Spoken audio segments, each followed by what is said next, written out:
समासामध्ये फार मोठा अर्थ भरलेला आहे. बरोबर पाहता सगळे शब्दरचना काव्यरूपाने रामदास स्वामींनी केली आहे ती साधी अशी वाटते, परंतु एक परिपूर्ण ज्ञान जे प्रत्येकाचे स्वरूप आहे त्याची माहिती सांगितली.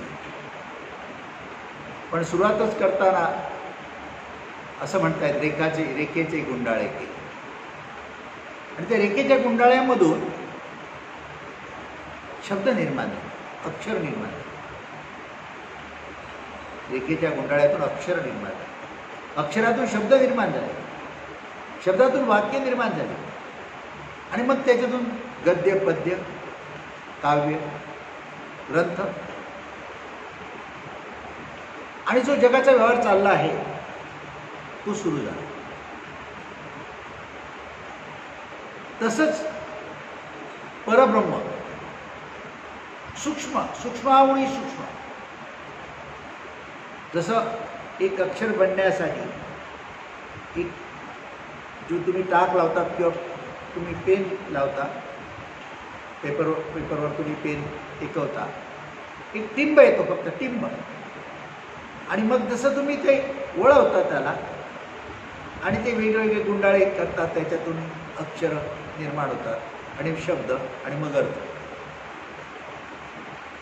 तसं ते एक बिंदूला जेव्हा येतो ते बिंदूले तेने त्रिभुवन कोंदाटले, एक बिंदू, त्या बिंदुल्यामधून जी अहमशी जाणीव,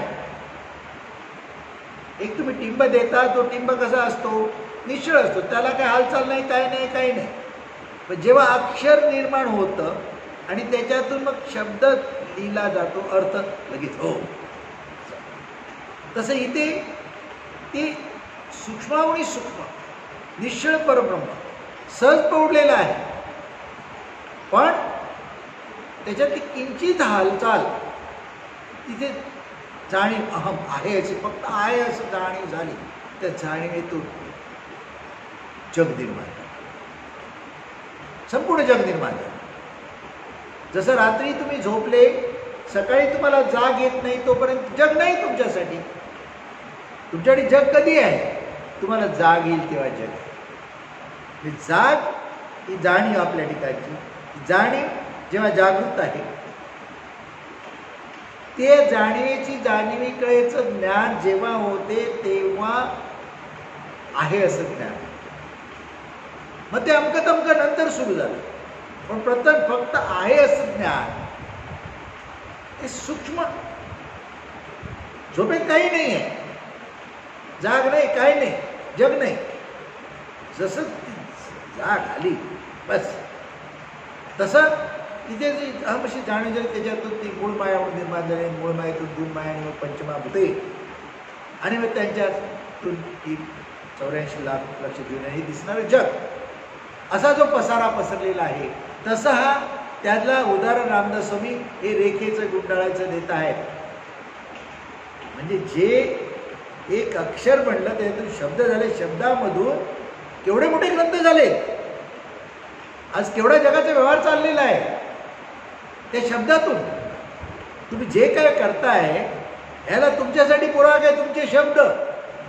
ते पेपरवर उतरवले आणि सही केली दोघांनी म्हणून तर आणखी पक्के झाले, ॲग्रीमेंट झालं, ॲफिडेव्हिट झालं, लेखी मिळालं. म्हणून अक्षर म्हणून फक्त ते रेखेचा गुंडाळा आहे, पण त्याच्यातून तो शब्द निर्माण झाला, शब्दातून तो अर्थ झाला, आणि त्याच्यातून व्यवहार सुरू झाले. तुमच्याकडे असणारी नोट, 100 रुपयाची नोट, तुम्ही जर बारकाईने पाहिली तर त्याच्यावर गव्हर्नरने लिहिलेलं असतं, मैं वचन देता हूँ 100 रुपया देणे का, आणि खाली सही करू, असं लिहिलं आणि सही असेल ती नोट ऑथोराईज आहे. नाहीतर त्या कागदाला काय व्हॅल्यू नाही. पण त्या कागदाला व्हॅल्यू कशी आली, त्याच्यावर काहीतरी उमटलं तेव्हा, तो शिक्का उमटला, ते सही उमटली, रेखेचे गुंडाळे, मग ते शब्द. आता ते शब्दाचे केवढा उपयोग होतोय. कुठल्याही प्रकारचा ज्ञानाचा प्रचार प्रसार करण्यासाठी त्या शब्दांचा दोन प्रकारे उपयोग होतो. एक लेखी स्वरूपामध्ये आणि दुसरा तुमच्या वाणीच्या स्वरूपामध्ये. वाणीच्या स्वरूपामध्ये तुम्ही बोलता आणि एक विचारांची देवाणघेवाण करता, व्यवहाराची देवाणघेवाण करता, आपले मनोगत व्यक्त करता. जे वाचा नसेल तर तो लिखाणामध्ये करू शकतो. पण जे देण्याघेण्याचे जे काय होते आहे ते शब्द उमटण्यासाठी ते रेखेचं गुंडाळं, मग पहिला एक टिंब, त्या टिंबातून मग जे काय अक्षर फिरलं, रेख फिरली आणि त्याच्यातून मग अनेक अक्षरं, वेलांट्या काय काय निर्माण झालं. जसं शब्दामध्ये शब्द निर्माण झाला वैखरी, त्याच्या आधी परा पश्यंती मध्यमा, नंतर वैखरी आहे. परेची जाणीव कळतच नाही. उन्मेष, तुम्ही बोलता कोणाला तरी, कोणीतरी तुम्हाला एक शब्द बोलतो, तो तुम्ही ऐकल्यानंतर त्याचा तुम्हाला अर्थ कळतो. मग बोलण्याआधी त्या माणसाकडे प्रक्रिया काय झाली, आधी त्याच्या मनामध्ये ते उमटलं आणि मग तो शब्द त्याचा तयार झाला. पण जेव्हा मनामध्ये उमटले, केव्हा मनात आलं तेव्हा त्याला कळलं. मनात येईपर्यंत कळत नाही.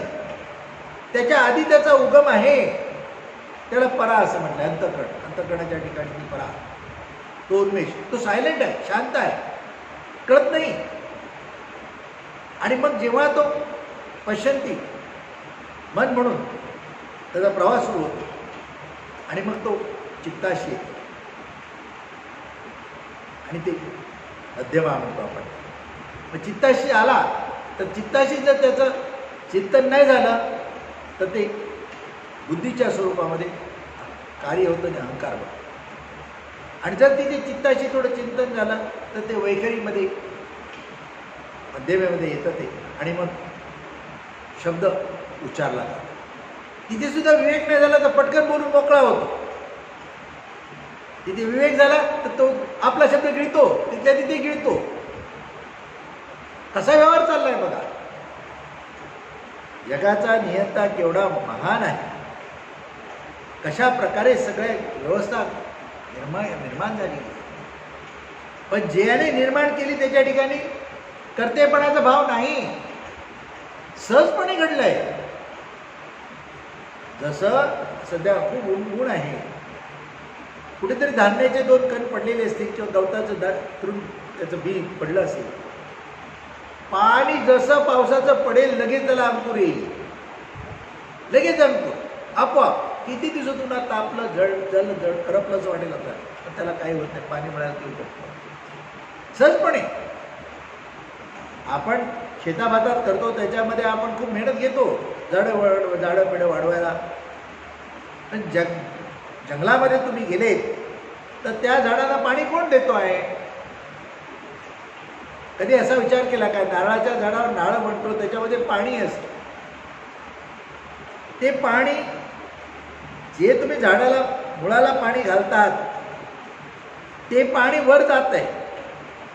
पण तुमच्या घराचं खालच्या बाजूला पाणी असेल ते चढवण्यासाठी तुम्हाला टिलू पंप लावायला लागतो दुसऱ्या तिसऱ्या माळ्यावर. हे पाणी कोण चढवतं? ते झाड 4 माळ्याचं, 5 माळ्या, 6 माळ्या एवढं उंच सुद्धा असतं. ते पाणी कोण चढवतं? जगामध्ये एवढे चमत्कार भरलेले आहेत, एवढी किमया आहे, सगळं त्याच्यामुळे होते. पण त्याच्या ठिकाणी कर्तेपणाचा भाव नाही. तो सहजपणे आहे, तो सहजपणे आहे. पण तो कसा आहे? त्याच्या असण्यामुळे ज्ञान स्वरूप आहे. तुम्ही जे काय व्यवहार करता आहात जगामध्ये, बोलण्याचे, लिहिण्याचे, ते देवाणघेवाण आहे, तुमच्या दृष्टीने माहितीच आहे, म्हणजे एक प्रकारचं ज्ञानच आहे.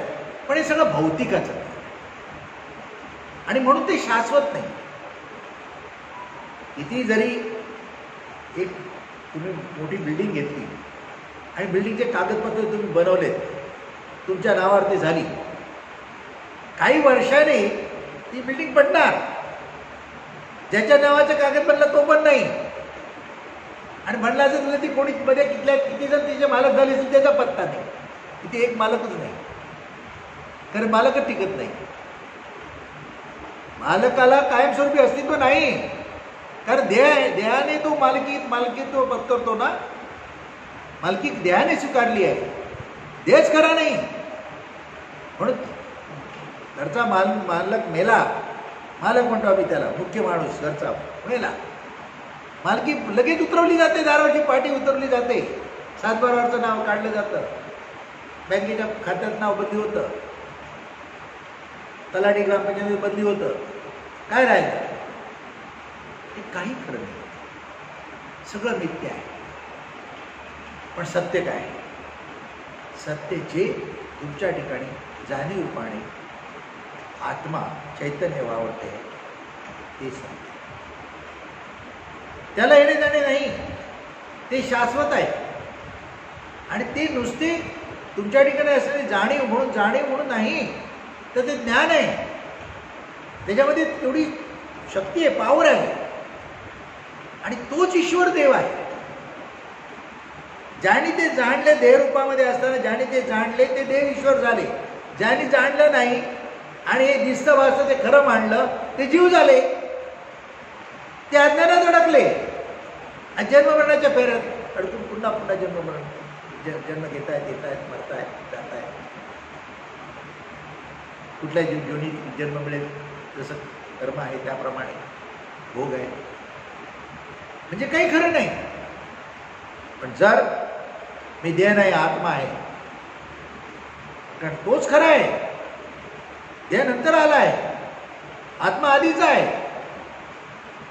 तो चैतन्य रूपाने तुमच्यामध्ये वावरतो आहे. जसं कुठलाही आकार रूप धारण करण्याआधी आकाश होतं, नुसती पोकळी, मग त्याच्यामध्ये वायू आला. आज तुम्ही सुद्धा जे फोनवर बोलता, काय बोलता, वायू रूपाने त्या तुमच्या शब्दांची देवाणघेवाण होते. सगळी शक्ती जगामध्ये वावरते ती वायू रूपानेच वावरते. त्या वायूतून मग तो अग्नी निर्माण झाला, अग्नीतून पाणी निर्माण झालं, पाण्यातून पृथ्वी निर्माण झाली आणि सगळ्यांच्या संयोगातून जीवसृष्टी निर्माण झाली. असा हा पसारा वाढलेला आहे. मग तो वायू चैतन्य रूपाने ईश्वराचंच रूप आहे आणि ते तुमच्यामध्ये वावरते आहे. पण ते त्याचे खरे रूप काय आहे? ज्ञान. ज्ञान म्हणून आपल्या ठिकाणी असणारी जाणीव. म्हणून देव तुम्ही बाहेर शोधायला गेले तुम्हाला कधीही भेटणार नाही. ज्यांना तुम्ही भासताय पुजताय मूर्ती रूपाने, प्रतिमा रूपाने, ते तुम्हाला भेटणे नाही त्या रूपामध्ये. कारण तुम्ही जाळलं, पुरलं त्याला, ते गेले किती वर्ष तरी झाली त्याला, ते परत कुठून येणार? ज्याने जाणलं मी आत्मा आहे ते त्या आत्मस्वरूपाने सदासाठी आहे, ते ईश्वर देव झाले. आणि ज्याने जाणले नाही ते जीव बनून मेले गेले आणि परत येतात जात आहेत, परत येतात जातात, त्यांचे येणे जाणे चालूच आहे. ते येणे जाणे थांबेल कधी? आपले स्वरूप जाणले ते आत्मनिवेदन. ते आत्मनिवेदन. मी आत्मा असा निश्चय, आत्मा आहे असा निश्चय जाण्यासाठी आधी जे धरून ठेवलेले आहे, मी देह आहे, मी अमका तमका आहे, माझं नाव हे आहे ते आहे, त्या नावाने मग सगळ्या नावाचं महत्व त्याला दिवशी संपलं तरी किती मिरवतो, त्या नावाने स्वतःला ओळखतो. दिलं जन्मल्यानंतर, जन्माला तेव्हा नाव नव्हतं. आणि जो देह आहे त्या देहाचं जर तुम्ही तत्वांचं विवरण केलं तर ती पंचतत्व हे अन्न पदार्थातून निर्माण, समज अन्नरसातून निर्माण झालेला पदार्थ आहे. दुसरं काय आहे तिथे? त्या पदार्थामध्ये ती पंचमहाभूते आहेत, ही कार्य करतायत. पण त्या पंचमहाभूतामध्ये जे चैतन्य आहे तो ईश्वर देव. उन्हात तापलं जरी ते धान्याचं कण तरी ते तसंच आहे. पाणी मिळतं, अंकुर आला त्याला, मग त्या धान्यामध्ये जीव होता ना, तेव्हा पाणी मिळालं तेव्हा अंकुर आला ना त्याला. म्हणजे धान्य तापलं तिथे उन्हात पडलंय जरी, बीज कुठलंही बीज पडलं तरी त्याच्यातला जीव गेलाय का? आत्मा चैतन्य गेलाय का? ते आहेच तिथे, ते आहेच तिथे. पंचतत्वाच्या स्वरूपामध्ये ते सदाच वावरत आहे. झाडामध्ये ते चैतन्य रूपाने प्रकटपणे दिसते आहे, पण झाडाची तोडून फांदी एखादी लाकूड पडलेलं आहे, त्याच्यामध्ये ते निश्चळ रूपामध्ये आहे. ते लाकूड जाळले तर अग्नी पकडतो त्याला, त्या अग्नीच्या स्वरूपात आहे, त्याच्यामध्ये आहेच. मग पंचमहाभूतामध्ये ते कालवलेलं आहे, तसे तुमच्या देहामध्ये ते कालवलेलं आहे. मग ते कालवल्याची शक्तीचा अनुभव, त्या प्रवाहाचा अनुभव, त्या चैतन्याचा अनुभव आपल्या ठिकाणी जाणीव रूपाने आहे. आपण असल्याचं ज्ञान, मी ऐसी हमी, खात्री. देहाच्या ओळखीने असणारी सुद्धा हमी आहे, ती जाणीवेच्या रूपातच आहे पहिली. ते जाणीव नसेल तर देह आपलं ओळख सांगू शकत नाही, देह हालचाल पण करू शकत नाही. मग देहाला मोठे करून काय करणार आहात? देहाला गरजेपुरतं मोठं जरूर करावं, पण खरं काही नाही याचं भवितव्य. एक दिवशी 4 जणांच्या खांद्यावरून जाणार आहे, ते निश्चित आहे. खाली असे आहे, खाली असे आहे. अरे मेला तर मुठी सोडून पण बघतात, सरणावर चढवण्याआधी काय घेऊन चालला काय बघा, नाही परत येणार. कमरेचा करगोटा पण ठेवत नाही, तो पण काढून टाकतात. काय बोलायचं? आवडीचा कपडा असला तर म्हणतात पहिला सरणावर टाक, ते घालायला परत येईल. मेलेल्याचे कपडे चांगले असले कोणाला द्यायला गेले तर तो घालायला बघत ते माणूस घाबरतो. केवढं अज्ञान भरलेलं आहे जगामध्ये, केवढं अज्ञान भरलेलं आहे जगामध्ये. म्हणून मेलेल्याचे तिथी उत्सव महोत्सव करतात. अज्ञानामुळे. ज्ञानाचा उत्सव महोत्सव तो खरा आहे, शाश्वत, तो कायम आहे. तो ज्ञानस्वरूपाने जगला आणि ज्ञानस्वरूपाने देह त्याग करून तो ती ज्ञानस्वरूप म्हणून ईश्वर परमात्मा म्हणून ते वावरतोय आपल्यामध्ये. वायुरूपाने चैतन्य म्हणून सर्वांमध्ये आहे, आपल्यामध्ये तो एकच आहे. म्हणून देव ईश्वर शोधायला गेले तर बाहेर तुम्हाला सापडणार नाही, तर तुमच्या अंतर्यामीच आहे. आत शोधला पाहिजे, बाहेर शोधले तर भेट होत नाही. आतमध्ये शोधताना हा देह मी आहे ही कल्पना गेली पाहिजे, तर मी आत्मा ही कल्पना झाली पाहिजे. तो आत्मा माझ्यामध्ये कसा आहे? चैतन्य घन ज्ञानस्वरूप. हे एकदा कळले तर बस देह ईश्वर भेटला तुम्हाला. कुठलेही कर्म करताना माझ्यामध्ये आत्मा आहे, तो आत्मा म्हणजे मी आहे. देह मी वापरायला घेतलेला, देहासाठी कर्म करणं चाललंय असा भाव असेल तर त्याच्यामध्ये स्वार्थ लोभ मोह नसेल, मग लांडी लबाडी करायची गरज नाही. अज्ञान दशेमध्ये वावरला, जीव झाला, जन्म मरणाच्या फेऱ्यात अडकला. पण मी देह नाही, मी देह आहे ही कल्पना फिटली आणि मी देह नाही आत्मा असा भाव झाला, त्याचं आत्मनिवेदन झालं. आधी जे अज्ञानात धरून ठेवलंय त्याला वाहने, त्याला समर्पण करणे म्हणजे आत्मनिवेदन. निवेद शब्द कसा आला आहे? देवाला तुम्ही नैवेद्य दाखवता, अर्पण करणे. देवाला नैवेद्य दाखवता, अर्पण करता तुम्ही. इथे आत्मनिवेद करा, आत्मनिवेद दाखवायचा आहे. आत्मा म्हणजे आपला, आपला म्हणजे देहाच्या ओळखीने तो जो धरले त्या ओळखीचा नैवेद्य दाखवायचा. देह गेला तर आत्माच राहिला. मी देह नाही भाव संपला तेव्हा आम्ही आत्मा हा भाव पक्का झाला. ते आत्मनिवेदन, त्यालाच मोक्षमुक्ती म्हटलेलं आहे. ज्याच्या मनामध्ये, ज्याच्या अंतःकरणामध्ये हा भाव पक्का झाला, मन विषयापासून अलिप्त होऊन त्या अंतर्यामी स्थित झाला, तो जाणीव भाव, हाच ईश्वर देह, हाच आत्मा असा निश्चय झाला, तो मुक्तच झाला.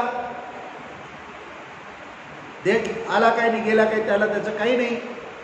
इतकंच काही जीवन जगत असताना ही ओळख पक्की असेल तर देहाला होणाऱ्या वेदना, देहाला असणारे आजार, देहाला असणारे दुःख, हे सुद्धा नाही जाणवण्यात काय नसल्यासारखे जाणीव भाव असतो. त्याच्या वेदना तेवढ्या जाणवत नाहीत. ज्ञान पाहिजे. ज्ञान आहे तिथे समाधान आहे, आनंद आहे, भय नाही, चिंता नाही. काही कितीही झालं आपल्या देहावर देहाशी त्याचा रागही येत नाही आणि त्याची जास्त चिंताही वाटत नाही. एकदा नामदेवाचे वडील आजारी पडले. नामदेवाचे वडील नेहमी विठ्ठलाची सेवा करणार, विठ्ठलाला नैवेद्य दाखवायचं काम त्यांच्याकडे. आजारी झाले. मग छोटा नामदेव होता, त्याला आई काय म्हणाली, आज तू नैवेद्य घेऊन जा. तो नैवेद्य घेऊन गेला विठ्ठलाकडे. आता त्याला काय वाटलं, देवाला नैवेद्य देतो म्हणजे देव खातो, म्हणून तो तिकडे नैवेद्य ठेवला आणि खूप वेळ आपला थांबला. देव काय खात नाही. तो देवाबरोबर भांडायला लागला. माझा बाप घेऊन येतो, त्याच्याबरोबर कडून तू बरोबर खातो, माझ्याकडून का खात नाहीस, भांडायला लागला. शेवटी तो देवाला म्हणाला, तू नाही खाल्लं तिथे कपाळ आपण जीव देणार. मग शेवटी देवाने त्याचा नैवेद्य खाल्ला. हा घरी गेला. आता वडील नैवेद्य देवाला दाखवतात आणि परत आणतात. हा रिकामा हाती आला. आई विचारते, नैवेद्य कुठे आहे? देवा खाल्ला. देवाने खाल्ला, खोटं बोलतोस, तुझ्या आवडीचं होतं ते म्हणून तू तिकडे खाऊन आलास आणि देवाचं नाव सांगतो. आईने बदड मारलं. पण त्याने पाहिलं होतं, त्याच्या अंतरी एवढी खूण होती, देवाने माझा नैवेद्य. आता देव त्याच्या ठिकाणी असल्यामुळे देवाने त्याच्या स्वरूपानेच खाल्ला. पण ह्याला वाटलं देव खातो, याचा भाव देवाने असं म्हणत की देव खातो. त्यामुळे त्याला शेवटी असं वाटलं की आतापर्यंत म्हणजे पुढे कोणाचा नैवेद्य खाल्ला नाही, माझाच खाल्ला, म्हणजे माझ्या इथं देवाला प्रिय कोणी नाही, म्हणजे मी शहाणा आहे. तोही भक्ती करला. पण हा अहंकार त्याचा कायम. त्या काळी अनेक संत होते, ज्ञानी पुरुष होते, जसे ज्ञानेश्वर माऊली, त्यांची भावंडं निवृत्तीनाथ, सोपान, मुक्ताई, हे 4 जण, गोरा कुमार, सावतामाळी आणि अनेक असे सगळे संत एक दिवशी असे एकत्र जमले होते. मुक्ताई जाणत होती, हा नामदेव आहे ना, ह्याला ज्ञान नाही आहे, नुसतं त्याचा एकदा नैवेद्य खाल्ला, अहंकार त्याला निर्माण झालेला आहे आणि त्यामुळे उड्या मारतात. आणि काय बोलायला गेलं की पुढे पुढे काय करायचा, पुढे पुढे सांगायचा प्रयत्न करतात. तिथे सगळे बसले होते. तेव्हा ते काय म्हणाले, ते गोरा कुमार, ते म्हातारे ग्रस्त होते, त्यांच्या हातात काठी होती. ती मुक्ताई म्हणते, काका आज सगळ्यांची मडकी तपासा. कुमार म्हणजे मडकी बनवणार ना, मग त्यांना म्हणाले, काका सगळ्यांची मडकी तपासा. त्याने हातातला दांडा घेतला आणि सगळ्यांच्या डोक्यावर मारत मारत मारत आले. सगळ्यांच्या डोक्यावर मारला. जसा नामदेवाच्या डोक्यावर मारला, तो मेलो रे आई रे बाबा रे ओरडायला लागला, नाचायला लागला. बाकी कोणीच नाचली. मग तेव्हा मुक्ताईने त्याला सांगितलं, बघ तुझा देवाने नैवेद्याला तुला अहंकार, पण तुला ज्ञान नाही. तुला तू कोण आहेस याचा तुला प्रचिती आलेली नाही. तू अजून देहाच्या ओळखीनेच आहेस, अज्ञानामध्ये आहेस, म्हणून देहाच्या डोक्यावर काठी बसली, तुला जाणवली, आम्हाला का नाही जाणवली? मी ज्ञानी पुरुष ज्याचा पक्का विश्वास आहे भगवंतावर, तो माझ्यात आहे, त्याला देहाचं दुःख सुद्धा तितकं जाणवत नाही. तो सहज करतो, ते सहज करतो. त्याला देह जाणाऱ्याची भीती नाही, मरणाची भीती कधीच नाही त्याला. कारण त्याला जाणारी माहीत आहे आणि कधी जाणाऱ्याची सही करून आला आहे, ती सही तारीख कोणी बंद करू शकत नाही. त्याला माहीत आहे सद्गुरूच करू शकतात, बाकी कोणी नाही. सद्गुरू त्या प्रतीचा असला पाहिजे, तेव्हा होईल. ते त्याला सांगितलं की बघ तुझं हे दुःख कमी व्हायला पाहिजे, तुझ्यामध्ये हा अज्ञानाची जाणीव दूर व्हायला पाहिजे आणि ज्ञानस्वरूप जाणीव निर्माण व्हायला पाहिजे असेल तर तुला गुरु केला पाहिजे. मग तो म्हणाला, मी गुरु कोणाला करू? तर ज्ञानेश्वर माऊलीला इथून निघालाच ना, पहिला कोण भेटेल ना त्याला शरण जा, जो पहिला भेटेल त्याला शरण जा आणि गुरु करू द्या. मग तो तिकडून गेला, रस्त्याने गेला तर पुढे बघतो ते एक माणूस आपला शंकराच्या पिंडीवर पाय देऊन झोपला होता, चौकामध्ये, भर चौकात. काय माणूस काय म्हणतो, शंकराच्या पिंडीवर पाय देऊन झोपतो. पुढे गेला परत आला. हे काय बरोबर नाही. आपण हे पाप असं बघून जाणं पाप आहे, आपण काहीतरी केलं पाहिजे. म्हणून त्याचे पाय तरी पिंडीवरचे उचलून बाजूला करूया म्हणाला. पण पाय उचलले आणि पिंडीवरचे उचलले आणि बाजूला ठेवले, तिकडे पिंडी झाली. जिकडे पाय उचलून ठेवतो तिकडे पिंडी आहे, जिकडे पाय उचलून ठेवतो तिकडे पिंडी आहे. विसोबा खेचर असं म्हणतात त्यांचं नाव.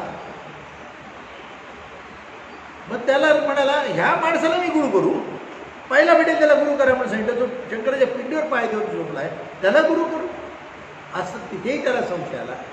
तिथेही त्याला प्रश्न पडला काय करायचं.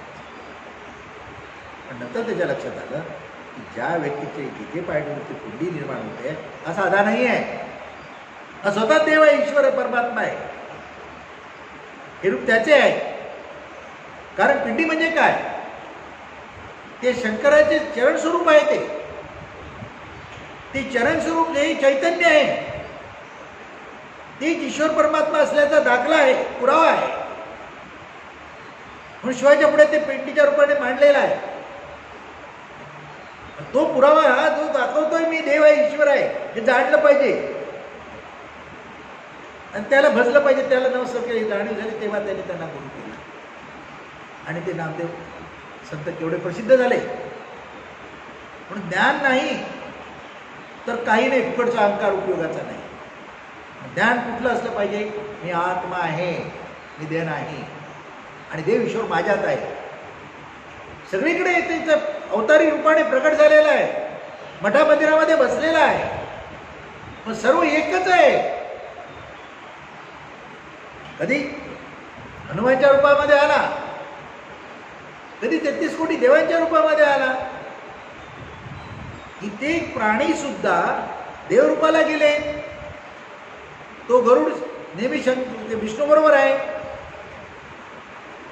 तो मूषक उंदीर ते गणपती बरोबर बसलाय. गणपतीची पूजा होते, ते उंदराची पूजा होते. काय करायचं, कारण तो गणपती ज्ञान आहे, ईश्वर आहे, या त्या उंदराने जाणलं, तो त्याला सोडून गेलाच नाही. आणि त्याच्यामध्ये तेवढं आहे, त्या गणपतीने जाणलं. म्हणून आपल्याला आता एवढा मोठा गणपती त्या उंदराला वाहन म्हणून वापरतो, ही कल्पना योग्य आहे का? पण ते ज्ञानाने कळण्यासाठी ते उदाहरण दिलेलं आहे. नाही तर लोक रुबाबात म्हणतात गणपतीचं वाहन उंदीर. एवढा मोठा गणपती अजस्त्र, त्याचं पोट केवढं, तो त्या उंदरावर बसणार, उंदीर त्याला घेऊन जाणार काय? उंदीर म्हणजे काय, सूक्ष्मामध्ये जो जातो ती दृष्टी, ते साधन. म्हणून गणपती ज्ञान आहे असं म्हणतात. त्या ज्ञानदृष्टीचं साधन उंदीर सुद्धा आपल्या कीर्तीने पुढे आला अनेक प्रकारे. तसा तो हनुमान आला, देव झाला. पण देवत्व का आलंय त्याच्यामध्ये? देव ईश्वर माझ्यात आहे, छाती फोडून दाखवली त्याने. राम माझ्यात आहे, मी देव आहे, मी ईश्वर आहे, तो माझ्यात आहे. ह्या ज्याचा भाव झाला, त्याचं आत्मनिवेदन झालं, तो मोक्षमुक्तीला आहे, साहित्य मुक्ती प्राप्त. म्हणून ज्याच्यामध्ये जे स्वरूप प्रत्येकाचे ईश्वर म्हणून नांदते आहे, ते ज्ञानस्वरूपाने नांदते. ते ज्ञान जाणीव म्हणून माझ्यामध्ये आहे. पण जाणीवमध्ये वासनेचा वास असेल, वासनेचा भाव असेल, तो जीव बनतो. आणि जाणीवमध्ये शुद्ध भाव असेल, ते आत्मा आहे, असं चैतन्य असतो, तरच तो परमात्मा होतो. म्हणजे तुमचा उद्धार तुमच्या हाती आहे, तुमचा मोक्ष तुमच्या हाती आहे, तुमच्या जीवनातलं सुख तुमच्या हाती आहे. शॉर्टकट मारण्यासाठी माणसं अनेक चुकीचे व्यवहार करतात सुखासाठी, पण ते त्याला पुढे पाप म्हणून उभे राहतात आणि ते पाप भोगावे लागते. त्यालाच नाही, त्या पोराबाळांना पण भोगावे लागते. कारण कसं असतं, देव तुम्हाला छळायचा झाला ना तुमच्या पापासाठी, तर तुम्हाला तुमचं ज्याच्यावर प्रेम जास्त आहे त्याला जास्त चिडतो. अवघड जागेवर दुखणं, ऑपरेशन पण होत नाही, आणि त्याचं ऑपरेशन तुमच्या पोराचं करायला लागतं, तेव्हा तुम्हाला चिंता असते. म्हणून विवेकाने वागलं पाहिजे, विवेकाने वागलं पाहिजे. सत्याची कास सोडता कामा नये. लोभ, मोह, काम, क्रोध सगळ्याचा त्याग केला पाहिजे. सर्व भार त्या परमात्म्यावर टाकून त्याचं चिंतन भजन केलं पाहिजे, तेव्हा तो आपल्यात असल्याचा अनुभव प्राप्त होतो. आरसा शुद्ध, रूप स्वच्छ दिसतं. तसं आपलं मन शुद्ध, भाव शुद्ध, कर्म शुद्ध, तो असल्याचा प्रत्येक पावलोपाऊल खरंच तुम्हाला अनुभव येईल. पण आपण जीव म्हणून अज्ञानामध्ये वावरतो, ते देहमनाचे संस्कार सहजासहजी सुटत नाहीत. म्हणून ते सारखे त्याच्यावर ज्ञानबोधाचे संस्कार व्हायला पाहिजे. आणि सद्गुरू पाहिजे, भक्ती पाहिजे, आणि ते रोजचं श्रवण झालं. कारण मन हे फार विचित्र आहे. निरूपणी होता, सद्बुद्धी होते, स्थलत्याग होता, सवेची जाते. ऐकायला बसला की सगळं बरोबर महाराज सांगतायत म्हणतो, सगळं मान्य करतो. बाहेर गेला, मनाला भुलवणारं काहीतरी दिसलं की बघ लाळ घोटेपणा करतो, आणि त्याच्यासाठी वाटेल ते करतो. खोटं नाटक करतो, पाप करतो, काय काय करतो क्षणिक सुखासाठी. ते सुख शाश्वत सुद्धा नाही. शाश्वत सुखासाठी एखाद्या व्यक्तीला पण धरून ठेवतात. प्रत्येक सुखाला काहीतरी काल मर्यादा आहे. भौतिकातल्या सुखाचा पण नंतर कंटाळा येतो. अनुभव घेऊन बघा, प्रत्येकाला काही ना काही अनुभव असेल. एखादी गोष्ट सारखीच मिळायला लागली की ते नकोशी होऊन जाते. मिळत नाही तोवर हवीशी वाटते, रोज मिळालं तर नको. म्हणजे जीव किती अज्ञानात आहे, वासनांध आहे, आणि त्यामुळे चुकीची कर्म करतो, मायाजाळामध्ये अडकतो, पुन्हा जन्म मरणाच्या फेऱ्यात अडकतो, दुःख भोगत असतो.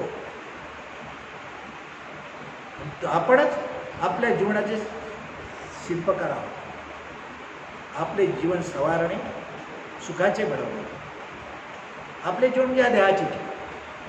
आत्म्याला काही फरक नाही, देहाचे जीवन ते सुखकारक करायचे असेल तर या देहामध्ये चैतन्य म्हणून मी वावरतोय, तो मी आत्मा आहे, ईश्वर देव आहे, असाच भाव असा.